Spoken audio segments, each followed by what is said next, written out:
Hey everyone, welcome to another installment of Harry Potter Theory. In today's video, we're going to be discussing Severus Snape, Voldemort, and Horcruxes. More specifically, we're going to be discussing whether or not Snape was aware of the fact that Voldemort had created Horcruxes, Voldemort's key to immortality.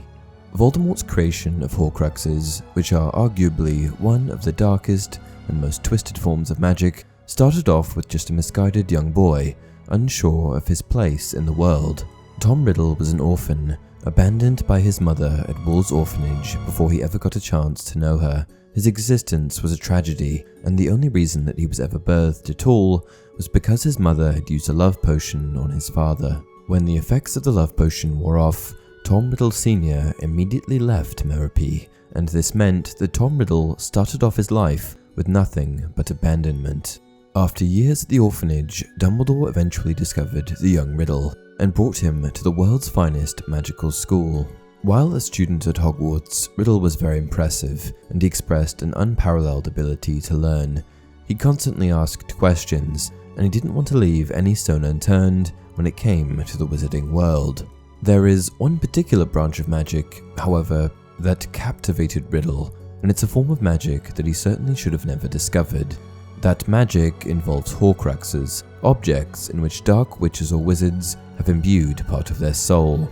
The ultimate purpose of creating a Horcrux is to achieve immortality. However, the truly sinister component of creating a Horcrux is that in order to produce one, you must murder someone. As he grew older and as he learned more about Horcruxes, he began to create them for himself, and eventually he had many, being one of only 2 known wizards to have created them. At one point in time, Severus Snape was a full-fledged Death Eater and devoted servant of the Dark Lord. Disgusted with the actions of the quote-unquote good guys, and fueled by the torment that he'd endured for much of his upbringing, Snape turned to the dark side and became one of Voldemort's right-hand men. In fact, it was Snape himself that overheard Sybil Trelawney discussing the fabled prophecy, and Snape too, who relayed the message to Voldemort. The two were close. Snape trusted Voldemort, and Voldemort trusted Snape, but that all changed when Lily Evans' life was in danger. Given that Snape was in Voldemort's inner circle for so many years, and that he had formed such a close bond with him, I always wondered, was Snape aware of Voldemort's Horcruxes, and if not, why wasn't he? Snape was a bona fide magical genius, and he knew more about magic than almost every other wizard in the wizarding world, having gone down the rabbit hole of both sides of the wizarding spectrum, good and bad. Not only that, but he was a master legilimens, a master of the mind. He knew exactly how to read people, how to analyze their behaviors and patterns. How could he have missed powerful dark magic at play? The truth is, Snape didn't know about Voldemort's Horcruxes, but it's not because he wasn't observant or because he did anything wrong. He simply missed them because he didn't know what they were. Horcruxes are one of the darkest forms of magic, and the number of witches, wizards aware of their existence is infinitesimal. The only reason that Tom Riddle was lucky enough to have learned more about them is because Horace Slughorn was his teacher, who just so happened to have some info about them. In fact, Slughorn's inadvertent guidance was undoubtedly instrumental in Voldemort's rise to power. Though Snape had delved deep into the dark arts, Horcruxes aren't exactly a common topic, even in the realm of dark magic. That's how taboo the subject is. When Hermione searches for the books in the restricted section, none of them give details on Horcruxes, and only one of them even mentioned Horcruxes. "I haven't found one single explanation of what Horcruxes do," she told him. "Not a single one. I've been right through the restricted section, and even in the most horrible books, where they tell you how to brew the most gruesome potions, nothing. All I could find was this, in the introduction to Magique Most Evil.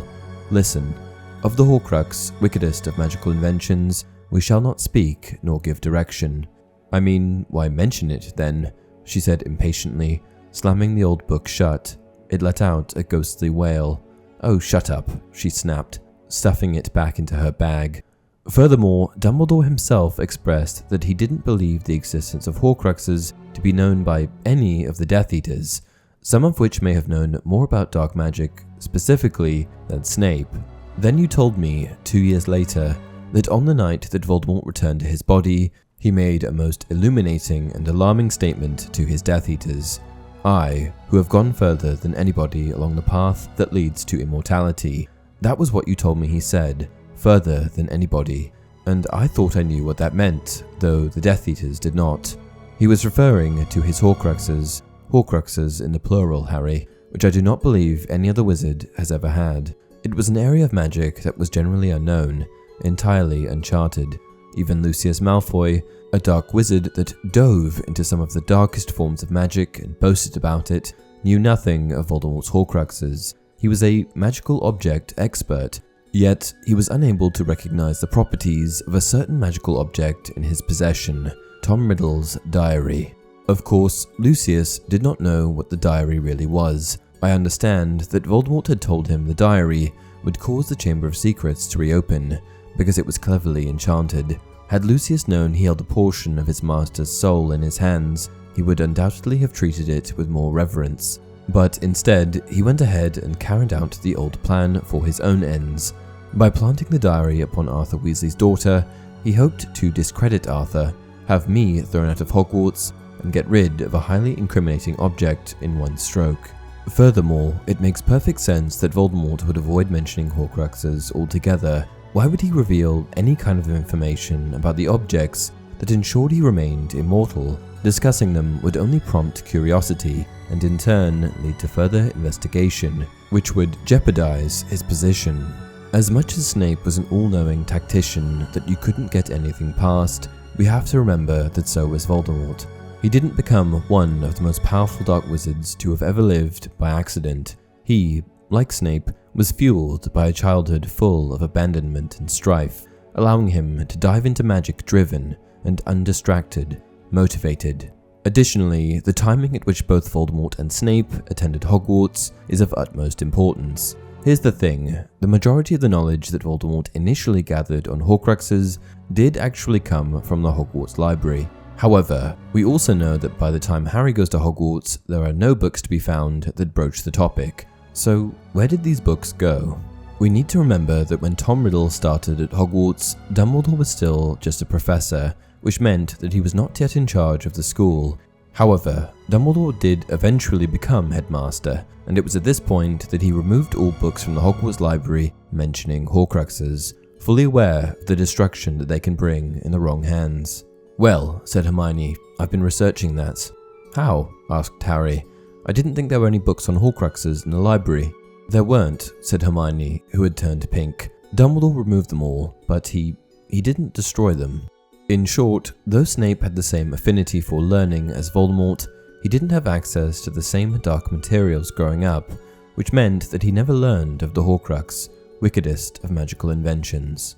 And that's it for this video. Did you guys ever think about this? Let me know in the comment section below. Until next time, there is plenty to be learned even from a bad teacher. What not to do, how not to be.